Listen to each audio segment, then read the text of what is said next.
You are about to see the horror inside an upscale shopping mall when those terrorists, they stormed in, they ruthlessly murdered dozens of people just at random. And until now, we have only seen what happened through still photographs like this one. You remember this? And through the stories recounted by people who survived that attack. But now CNN has exclusively obtained some of the surveillance video from inside that Westgate Mall in Nairobi, Kenya. And the images are absolutely chilling.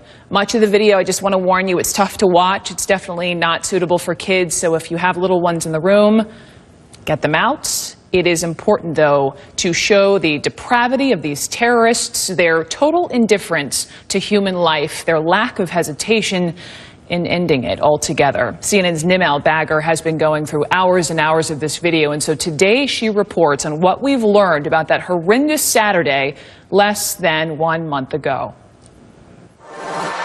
Shoppers at Westgate Mall.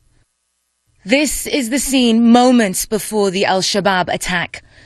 Suddenly, men, women and children begin to run for their lives. This man on the floor thought he'd found safety. Wounded, he gathers the strength to try and crawl for help. Another gunman returns, without mercy. The security cameras spotted 2 other attackers making their way to the top parking lot, walking towards the children's cooking competition held there. Just beyond the camera's view, they opened fire. This edited silent video obtained by CNN shows what happened during the attack in Nairobi on September 21st. As the attackers go through the mall, you see people desperate, trying to run and crawl to safety as bullets streak by. A body on the floor gets barely a glance, and another bullet. This is only a fraction of the surveillance video recorded during this day, most of it too horrifying to broadcast. In the supermarket, the hostage roundup has begun. A mother and her 2 children push an injured child in a shopping cart. A teenage girl follows, her hands in the air. She's bloody. A gunman points the way. Kenyan authorities say they closely watched the security cameras as the attack was happening. The hostage takers are spotted on the phone.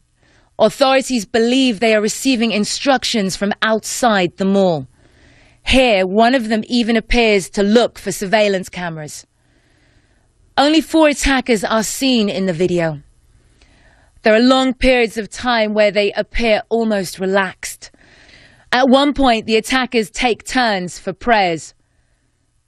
Elsewhere in a mall restaurant, a Western man, gun in hand, and what appears to be a plainclothed Kenyan police officer take position to try to protect the staff and customers cowering behind a counter. And this was just the first day of what would become a 4-day nightmare for Kenya. Nimal Bagger, CNN, Nairobi. Of all the video you saw, I am happy to report at least. Did you remember seeing the mother? She was pushing that cart with those children. There they are. She was seen in the surveillance video, including that teenage girl. They're okay. They were released by those terrorists. But the siege that went down inside that shopping mall for 4 long days with some shoppers held hostage amid gun battles between the terrorists and then police. This brazen terror strike still raises questions about what are called soft targets, public places with relatively little security. Wallace Zions is a former hostage negotiator with the New York Police Department, and he joins me now. And Wallace, just first, I mean, you sat there and watched this. Just your impressions of what we saw. Well, right off the bat, it was the theater of terror. You know, this was a typical terrorist attack, finding a soft target, going into the mall, getting as many people as they can get. Their objective is money, manpower, and media. They got their point across very easily. But if you look at the whole picture and you look at everything that took place, it falls into what our hostage situations are. The first 10 to 30 minutes of any hostage situation is what we call panic reaction, and that's what took place. The hostage takers are looking for a place where they can be comfortable. The military and the police are looking for cover and containment, and the hostages that are running around are trying to find cover. It's fight or flight. I'm curious because you mentioned media, and something we noticed, I don't know if you saw this, the gunmen, they're seen looking up at the ceiling, talking to, I don't know, talking on the phone to maybe their partners on the outside, perhaps people who were following the news, relaying those reports on the inside. I mean, is that possible?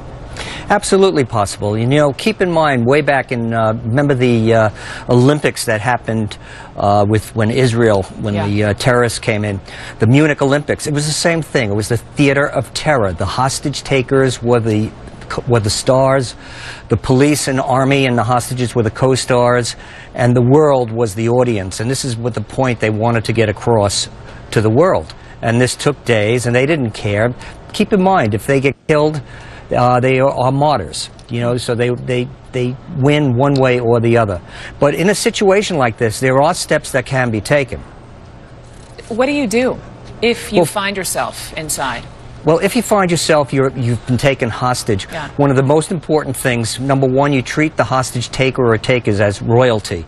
Number two, if you have any type of medical problems, let the hostage taker or takers know, because they don't want a sick hostage. They want people that they could use. They don't want someone that's going to die in them and another charge added to them. The other thing, speak when you're spoken to. They're thinking about charges? Sorry, just had to... What I'm saying is that another situation could happen where they're going to be charged for that particular incident. Okay. The other aspect of it is that just treat them like royalty. And if a dynamic entry is made by the military or the police, hit the ground, stay low.